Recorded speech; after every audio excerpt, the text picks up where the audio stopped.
नमस्कार, मैं सरोज दीक्षित, राष्ट्रीय अध्यक्ष भारतीय कृषक दल। मित्रों, तुझ सा लहरों में बह लेता तो मैं भी सत्ता गह लेता। ईमान बेचता फिरता तो मैं भी महलों में रह लेता। लोकतंत्र का उत्सव है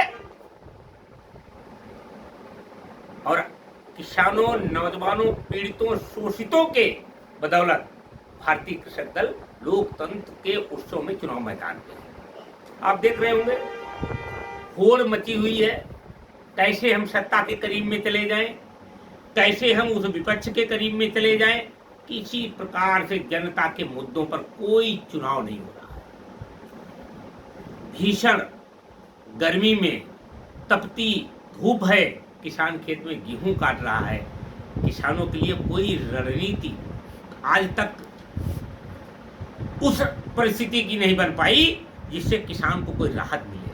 सड़कों पर लोग धरने पर बैठे हुए, नौजवान रोजगार के लिए सड़कों पर घूम रहा है, लेकिन हमें सत्ता कैसे मिले, चाहे धन बल, बाहुबल, जाति बल, धर्म बल, कोई भी हथकंडा अपनाना पड़े।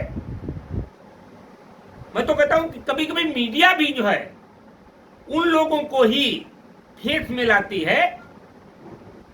मुझे लग रहा है कि कहीं न कहीं हर स्तर पर गहरी कमी आई है। जनता को जागरूक होना पड़ेगा। ये चुनाव निश्चित रूप से जनता के मुद्दों पर होना चाहिए था।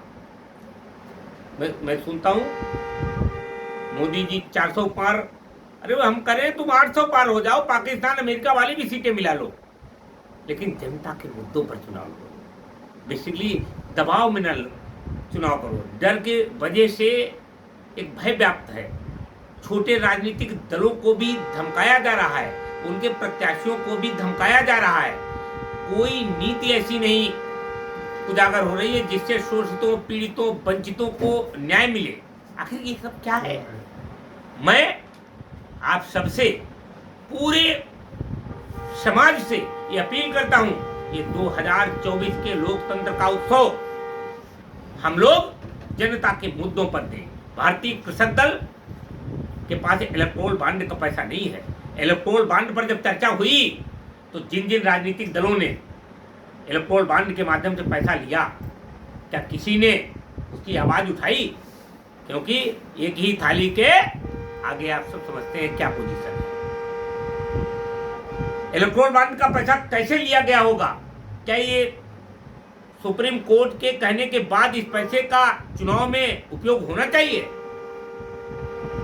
25,000 रुपए आपने फीस कर दिए लोकसभा चुनाव लड़ने के लिए।